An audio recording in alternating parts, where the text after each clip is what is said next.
Hello नमस्कार दोस्तों। तो जैसा कि हम सभी जानते हैं कि हम लोग इतिहास के बारे में चर्चा कर रहे हैं। तो दोस्तों इसके पहले की 4 वीडियोज़ में हम लोगों ने सिंधु घाटी सभ्यता के कुछ महत्वपूर्ण प्रश्नों पर हम चर्चा की है। दोस्तों आज से हमारे दूसरा चैप्टर स्टार्ट होने जा रहा है, जो कि वैदिक सिविलाइजेशन यानी वैदिक सभ्यता। अब दोस्तों हम लोग वैदिक सभ्यता के कुछ महत्वपूर्ण प्रश्नों की चर्चा करेंगे तथा कुछ महत्वपूर्ण फैक्टों की भी चर्चा करेंगे। तो चलिए दोस्तों स्टार्ट करते हैं अपने प्रश्न, और प्रश्न के साथ ही हम लोग खुद उनके बारे में कुछ महत्वपूर्ण तथ्यों पर भी चर्चा करते रहेंगे। तो दोस्तों आज का जो पहला प्रश्न यहाँ पर दिया गया है वो ये दिया गया है कि भारत में ऋग्वैदिक आर्यों का निवास स्थान कहाँ हुआ करता था? यानी कि जब भारत में आर्य लोग आए थे तो उनका निवास स्थान कहाँ पर हुआ करता था? तो दोस्तों ये जो सप्त सिंधु वाला क्षेत्र होता है, ये दोस्तों उस समय प्राचीन भारत में इंडिया और पाकिस्तान से लगी हुई सीमा के आसपास में हुआ करता था। तो जहाँ पर दोस्तों 7 नदियाँ झेलम, चिलाम, रावी, सतलज, व्यास, सिंध और सरस्वती नदियाँ जहाँ पर बहती थी, उसे सप्त सिंधु वाला क्षेत्र कहा जाता था और उसी क्षेत्र में उस समय आर्य लोगों का निवास स्थान हुआ करता था। इसके बाद दोस्तों जो हमारा अगला क्वेश्चन यहाँ पर दिया गया है वो ये दिया गया है कि ऋग्वेद का पूरा एक मंडल निम्न में से किसको समर्पित सूक्तों का संग्रह है? तो दोस्तों ऋग्वेद का एक जो मंडल है वो दोस्तों सोम को समर्पित है। सोम दोस्तों कौन है? जनरली सोमरस को हम लोग दोस्तों सोमरस के देवता मानते हैं, और सोमरस के देवता के नाम पर ये जो सोम है, इनके लिए ऋग्वेद का एक पूरा जो मंडल था पूरा समर्पित था। इसके बाद दोस्तों जो अगला क्वेश्चन यहाँ पर दिया गया है वो ये दिया गया है कि जो उपनिषद की पुस्तकें हैं वो किस पर आधारित है? तो दोस्तों जो उपनिषद की पुस्तकें हैं दोस्तों वो दर्शन पर आधारित हैं। किस पे दोस्तों आधारित है? तो दर्शन पर आधारित है। इसका दोस्तों जो अगला क्वेश्चन दिया गया है वो ये दिया गया है कि वेद और आर्य व्यवस्था और संस्कृत का सबसे पुराना वेद कौन सा है? तो दोस्तों जैसा कि हम सभी जानते हैं जो सबसे पुराना हमारा वेद है वो दोस्तों ऋग्वेद है। कौन सा? ऋग्वेद। इसके बाद जो हमारा अगला क्वेश्चन यहाँ पर दिया गया है वो ये दिया गया है कि उपनिषदों का मुख्य विषय क्या है? तो दोस्तों जो उपनिषद का मुख्य विषय है वो दर्शन शास्त्र के बारे में ज्ञान देना है। इसके बाद दोस्तों अगला क्वेश्चन हमारे यहाँ पर क्या दिया गया है कि निम्नलिखित में से किस वैदिक साहित्य में मोक्ष की चर्चा मिलती है? तो दोस्तों जो हमारे उपनिषद होते हैं, उपनिषद में दर्शन शास्त्र की और ये मोक्ष की जो है ये चर्चाएं वहां पर मिलती है उपनिषद में हमारा। इसके बाद दोस्तों जो हमारा अगला क्वेश्चन यहाँ पर दिया गया है वो ये दिया गया है कि ऋग्वेद के नदी सूत्र में वर्णित नदियों में सर्वाधिक उल्लेख किस नदी का मिलता है? दोस्तों यहाँ पर सिर्फ हमें 3 ही ऑप्शन दिए गए हैं। दोस्तों यहाँ पर हमारा चौथा ऑप्शन गायब हो चुका है, और चौथा ऑप्शन जो दोस्तों है वह सिंधु नदी का।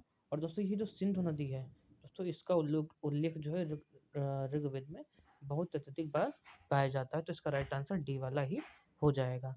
इसका दोस्तों जो हमारा अगला क्वेश्चन यहाँ पर दिया गया क्वेश्चन नंबर 8, ये दोस्तों बहुत इंपॉर्टेंट क्वेश्चन जरा आप ध्यान से पढ़िएगा। ये एनडीए और सीडीएस में बहुत बार पूछा जा चुका है, और ये बहुत ही इंपॉर्टेंट भी है अगले एनडीए और सीडीएस के एग्जाम के लिए। तो दोस्तों यहाँ पे पहला क्वेश्चन दिया गया है कि मध्य और निम्न गंगा घाटी में आर्यों के आगमन के प्रसार में लौह प्रौद्योगिकी ने महत्वपूर्ण भूमिका निभाई। तो दोस्तों जब आर्य लोग मध्य भारत से यहाँ इंडिया में आए, मध्य एशिया से इंडिया में जब आए, तो यहाँ पर लौह प्रौद्योगिकी में इन्होंने महत्वपूर्ण भूमिका निभाई थी। दोस्तों ये पहला कथन हमारा ये सही है। इसका दोस्तों रीजन समझ लेते हैं। इसका रीजन क्या होगा? मध्य और निम्न गंगा घाटी में बने जंगल थे जो मजबूत धातु के औजारों से ही साफ किए जा सकते थे। जो दोस्तों जंगल वगैरह होते हैं वो हमें लोहे की वस्तु से ही हम लोग उनको साफ कर सकते हैं। इसी वजह से कथन आर भी सही है। तो दोस्तों इसका जो कोट हमारे पास दिया गया है पहला वाला ऑप्शन हमारा सही हो जाएगा। ए और आर दोनों सही है, और आर की सही व्याख्या ए है। अब दोस्तों हम लोग इसका एक्सप्लेनेशन जरा देख लेते हैं कि क्या ये सही हमने बताया आपको और क्या इसके फैक्ट है, इसको भी हम लोग समझ लेते हैं यहाँ पर। दोस्तों कथन हमारा दिया गया है सही है, क्योंकि मध्य और निम्न गंगा घाटी में जब आर्य लोग पहुंचे तो उन्होंने अपने गांव को बसाने के लिए, खेती करने के लिए लौह उपकरणों का उपयोग किया। लौह प्रौद्योगिकी ने खेती के विकास में महत्वपूर्ण योगदान दिया, क्योंकि यह अधिक मजबूत और टिकाऊ औजार प्रदान करते थे। कथन आर भी सही है, क्योंकि गंगा नदी घाटी में बने जंगल थे जिन्हें साफ करने के लिए मजबूत लौह औजारों की आवश्यकता थी। इस प्रकार लौह तकनीक ने जंगलों को साफ करने और खोजने के लिए उपयुक्त भूमि तैयार करने में मदद की। अब दोस्तों यहाँ पर कुछ इंपॉर्टेंट पॉइंट्स और दिए गए हैं जो कि हमें जरूर से याद रखने पड़ेंगे कि लौह प्रौद्योगिकी ने आर्यों को बने जंगलों को साफ करने और कृषि भूमि तैयार करने में महत्वपूर्ण भूमिका निभाई, और इसने उनके प्रसार में महत्वपूर्ण भूमिका भी निभाई थी। तो दोस्तों यहाँ पर एक्सप्लेनेशन दिया था, और इसके दोस्तों यहाँ पर जो याद रखने वाला पॉइंट है, ये पॉइंट आपको यहाँ पर दिया गया है। दोस्तों ये बहुत ज़्यादा इंपॉर्टेंट है आपके लिए, अब इसको बिल्कुल तैयार कर लीजिएगा। इसका दोस्तों जो हमारा अगला क्वेश्चन यहाँ पर दिया गया है वो ये बताए, वो पूछा गया है कि आर्य शब्द क्या इंगित करता है? दोस्तों आर्य शब्द जो है श्रेष्ठ वंश को इंगित करता है। दोस्तों जैसा कि हम सभी जानते हैं जो आर्य लोग आए थे, ये दोस्तों सेंट्रल एशिया से आए थे और दोस्तों जो इनकी लैंग्वेज थी, वो इनकी दोस्तों लैंग्वेज जो थी पाली और संस्कृत थी। अब दोस्तों जो संस्कृत लैंग्वेज थी ये देवताओं की लैंग्वेज मानी जाती थी, इसीलिए जो आर्य लोग थे ये भारतीयों को अनार्य कहते थे तथा अपने आप को सर्वश्रेष्ठ दिखाते थे या बताते थे अपने आप को, और भारतीयों को निम्न या तुच्छ वर्ग का समझते थे। इसके बाद दोस्तों जो हमारा अगला क्वेश्चन यहाँ पर दिया गया वो ये दिया गया है कि वेद त्रय के अंतर्गत निम्न में से कौन से वेद आते हैं। तो दोस्तों जैसा कि हम सभी जानते हैं जो हमारे चार वेद होते हैं वो होते हैं ऋग्वेद, सामवेद, यजुर्वेद और अथर्ववेद। दोस्तों ये जो चार वेद होते हैं हमारे सारे वेद होते हैं, इसमें से जब हम लोग ऋग्वेद को, यजुर्वेद को और सामवेद को, जब दोस्तों हम लोग इन तीनों का एक संगठन बना लेते हैं तो इसको बोल देते हैं वेद त्रय। इसमें दोस्तों कौन सा वेद नहीं आता, इसमें अथर्ववेद नहीं आता है। दोस्तों यहाँ पर अथर्ववेद है, इसको हटा दीजिए, यहाँ पर अथर्ववेद है, इसको हटा दीजिए, तीन ऑप्शन कट गए। तो दोस्तों हमारा जो बी वाला ऑप्शन है वही राइट ऑप्शन हो जाएगा। इसके बाद दोस्तों जो हमारा अगला क्वेश्चन दिया गया कि वैदिक नदी कुंभा का स्थान कहाँ निर्धारित होना चाहिए। तो दोस्तों जो कुंभा नदी कहाँ पर पाई जाती है, कुंभा नदी हमारी अफगानिस्तान में पाई जाती है। इसके बाद दोस्तों जो हमारा अगला क्वेश्चन यहाँ पर दिया गया है वो ये दिया गया है कि ऋग्वैदिक काल में किस अंग का आभूषण था, यानी ऋग्वैदिक काल में किस अंग में आभूषण पहना जाता था। तो दोस्तों जो ऋग्वैदिक काल था उसमें दोस्तों कान में आभूषण पहनने की जो प्रथा थी वो दोस्तों क्या थी, प्रचलित उस समय हुआ करती थी। इसके बाद दोस्तों जो हमारा अगला क्वेश्चन यहाँ पर दिया गया वो ये दिया गया है कि सूची एक को सूची दो से सम्मिलित कीजिए तथा निम्न दिए को कोड का उपयोग करके उसको मिलाइए। तो दोस्तों यहाँ पर जो पॉइंट दिए गए हैं वो ये दिए गए हैं कि सूची एक को मैं सूची दो से मिला के बताना है कि यहाँ पर कौन सा ऑप्शन सही होगा। दोस्तों यहाँ पर इतिहासकार दिएगा और उनका क्या मानना है कि कहाँ से कौन से ये जो आर्य लोग थे वो कहाँ से आए थे। तो दोस्तों यहाँ पर पहला पॉइंट दिया गया बाल गंगाधर का कहना था ये जो आर्य लोग हैं ये आर्कटिक क्षेत्र से आए हैं। कहाँ से आए हैं दोस्तों, आर्कटिक क्षेत्र से आए। जबकि स्वामी दयानंद सरस्वती जो थे उनका मानना था कि जो आर्य लोग थे वो तिब्बत वाले रीजन से आए थे। इसके अलावा दोस्तों जो मैक्स मुलर थे उनका मानना था कि जो आर्य लोग थे वो मध्य एशिया से आए थे।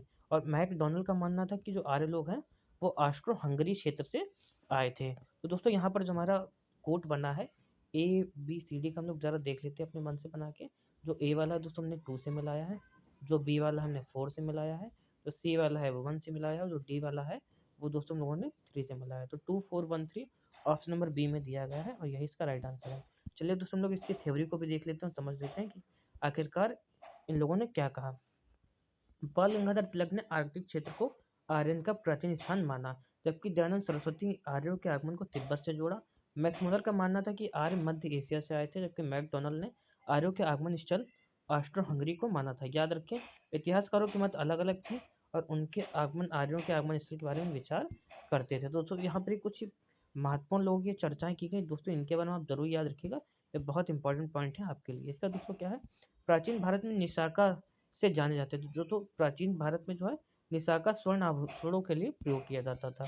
इसका दोस्तों जो हमारा अंतिम क्वेश्चन आज का यहाँ पर दिया गया है वो ये दिया गया सूची को फिर से 2 से सम्मिलित करना। दोस्तों ये जो इस टाइप के क्वेश्चन आते हैं इंडिया सीरीज में बहुत ज़्यादा पूछे जाते हैं और ये बहुत महत्वपूर्ण प्रश्न है जो कि टफ कैटेगरी में आते हैं, तो आप इनको अच्छे से तैयार कर लीजिएगा।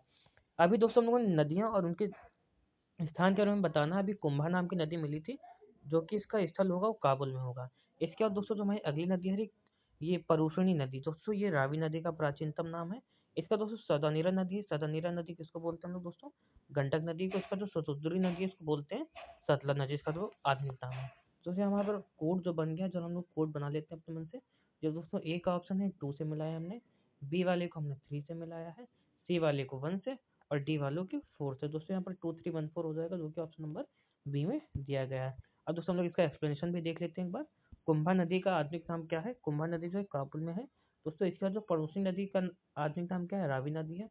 सदानीरा नदी का आधुनिक नाम गंडक नदी है, जबकि सतुद्री नदी का आधुनिक नाम क्या है, सतलज नदी है। याद रखें इन नदियों के वैदिक और आधुनिक नामों को सम्मिलित करना महत्वपूर्ण है। और दोस्तों यहाँ से आप लिख बहुत इंपॉर्टेंट यहाँ से क्वेश्चंस पूछे जाते हैं, तो आप इनको अच्छे से तैयार कर लीजिएगा। दोस्तों अगर वीडियो अच्छी लगी हो तो लाइक, सब्सक्राइब और कमेंट कर दीजिएगा। Thank you.